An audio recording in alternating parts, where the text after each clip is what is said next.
अस्सलामु अलैकुम वरहमतुल्लाहि वबरकातुहू। सुबहान अल्लाह व बिहम्दिही सुबहान अल्लाहिल अज़ीम। अल्लाहुम्मा सल्लि अला मुहम्मदिन व अला आलि मुहम्मदिन कमा सल्लैता अला इब्राहीम व अला आलि इब्राहीम इन्नका हमीदुम मजीद। अल्लाहुम्मा बारिक अला मुहम्मद व अला आलि मुहम्मद कमा बारकता अला इब्राहीम व अला आलि इब्राहीम इन्नका हमीदुम मजीद। आज 28 सितंबर 2025 संडे का दिन है और ये जो मनाज़िर मैं अक्सर आपके साथ शेयर किया करता हूँ ये हमारे घर के बिल्कुल क्योंकि करीब है, और जब भी मैंने कोई बात करनी होती है किसी मरहूम के मुताल्लिक ज़िक्र खैर की शक्ल में, तो फिर मैं यहाँ आ जाता हूँ ताकि लोगों को देखते हुए ये मंज़र देख के अंदाज़ा हो जाए कि बात का मकसद क्या है और क्या टॉपिक। आप जानते हैं ये सारे जो मदफून हैं यहाँ ये क्रिश्चियन हैं, मुसलमान नहीं हैं, लेकिन एक बात बड़ी हकीकत पे मबनी है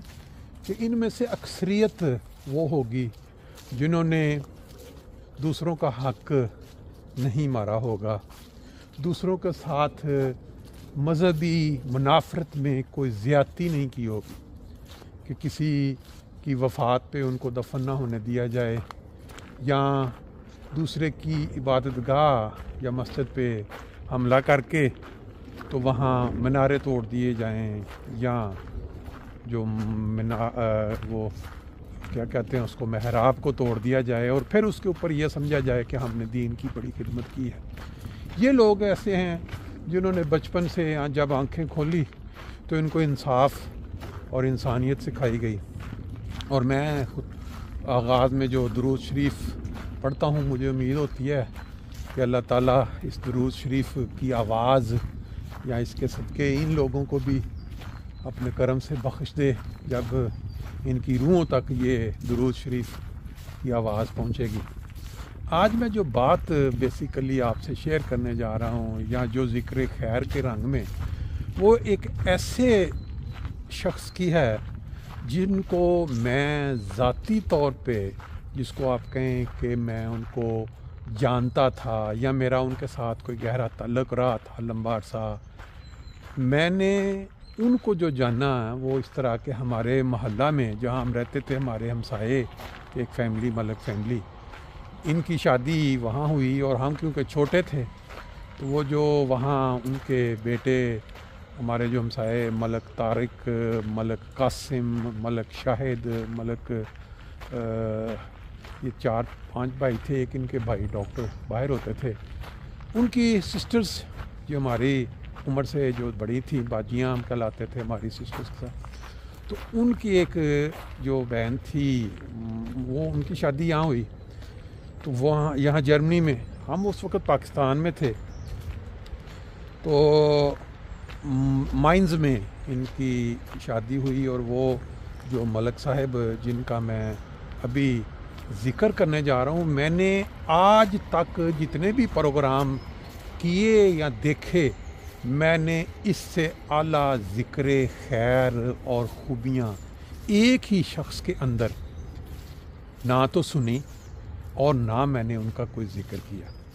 और ये इनकी जो ख़ास खूबी मलक साहब की वो इस वजह से है कि हम सब जानते हैं कि इंसान जो भी यहाँ इस दुनिया में वक़्त गुजार के जाता है उसका सबसे ज़्यादा हम राज कौन होता है। अगर कोई खातून फौत हो जाती हैं तो उनके मियाँ सबसे ज़्यादा करीबी, और अगर कोई मियाँ फौत हो जाए तो उनकी जो अहलिया होती हैं वो दुनिया के अंदर सबसे ज़्यादा करीब तरीन होती हैं और हम राज होती हैं। जब मेरी बाजी से बात हुई, उन्होंने जो ज़िक्र किया है मलक साहब का, मलक सुल्तान साहब की बात कर रहा हूँ, मैं जैसे जैसे सुनता गया मेरी आंखों में आंसू आते चले गए कि इस पाए के शख्स मैंने बड़े बड़े यहाँ देखे जी, वो उन्होंने फ़लाँ इतना चंदा दे दिया, उन्होंने یہ کارنامہ کیا، تبلیغ کے میدان میں اتنے ملین پمفلٹ دے دیے، اور پھر چندے کے معاملے میں اتنا چندہ دیا، پھر یہ ہے کہ وہ انسانیت کی بڑا خیال رکھنے والے تھے، اور پھر جب بھی کہیں کسی کو ضرورت ہوتی تھی وہاں مدد کے لیے پہنچتے تھے۔ لیکن ملک سلطان صاحب کی اہلیہ ہماری باجی سے جب میں نے ان کی باتیں سنی تو میرا یہ دل کیا کہ میں وہ باتیں جو ان کی ذکر خیر میں، نہ صرف ان کے ذکر میں بلکہ پوری دنیا میں بسنے والی جو فیملیاں ہیں، جو فیملیوں کے معاملات ہیں میاں بیوی کے، یا دنیا کے ساتھ جو لوگوں کا واسطہ پڑتا ہے اس کا، وہ سارے کا سارا اگر انسان یہ والے 4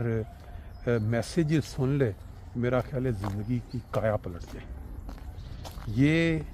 ایسی باتیں ہیں، اتنی قیمتی باتیں ہیں جس کے اندر کوئی پہلو ایسا نہیں ہے کہ جس کو آپ بندہ کہہ سکے کہ یہ اس پہلو پہ نظر یا اس لحاظ سے ملک صاحب جو تھے وہ کسی معاملے میں کسی سے پیچھے رہ گئے۔ خلیفۃ المسیح کے ساتھ جو ان کا مضبوط تعلق تھا، اور جو خلیفۃ المسیح نے خطوط لکھے ان کو، ان کے پیار محبت کے اظہار کے جواب میں، ان کی جب آپ جھلک دیکھیں گے تو آپ حیران رہ جائیں گے کہ کس طرح ملک سلطان صاحب نے خلافت کے ساتھ اپنا تعلق رکھا ہوا تھا، جماعتی خدمات میں انہوں نے اپنا کس طرح تعلق رکھا ہوا تھا، اور پھر وہ کس طرح مالی قربانی میں بڑھ چڑھ کے اپنی زندگی میں حصہ لیتے رہے، پھر تبلیغ کے معاملے میں، پھر خدمت خلق، جماعتی جتنے سینٹر 80s دور میں بنے وہاں ان کا کیا کردار رہا، کیسے وہ وہاں جا کے راتیں لگا کے وہاں جماعت کی خدمت کرتے رہے، پھر جہاں سینٹرز کے اندر کوئی کمپنی جس سے جماعت نے کوئی ٹھیکہ، اس کو کس طرح ہینڈل کر کے اس پرائس کو نیچے کرواتے رہے، یہ سمجھ کے کہ جیسے انسان کے اپنا ایک گھر ذاتی کام ہے تو اس میں انسان کوشش کرتا ہے کم سے کم خرچہ ہو۔ یہ ساری چیزیں جو ہیں یہ بیسیکلی ان کا ذکر خیر الفضل میں بھی چھپ چکا ہے، اور پھر پیارے آقا نے ان کی نماز جنازہ غائب جب پڑھائی تو وہاں بھی ان کا کچھ ذکر ہوا ہے۔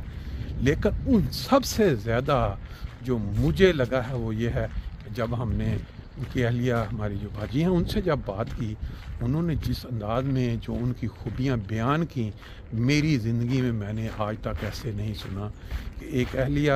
اپنے خاوند کی وفات پہ،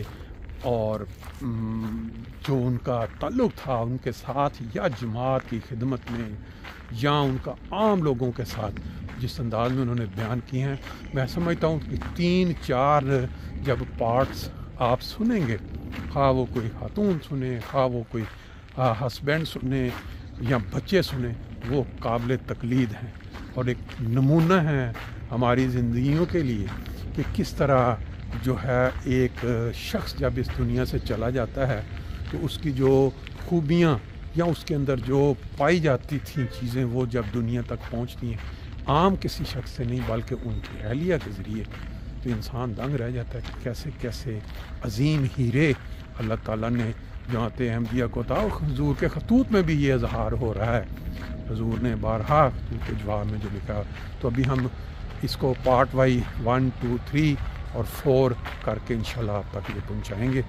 اللہ تعالیٰ ان کے درجات بلند کرے، بچوں کو صبر جمیل دے، اور باقی جو دوست احباب ہیں ان سب کو بھی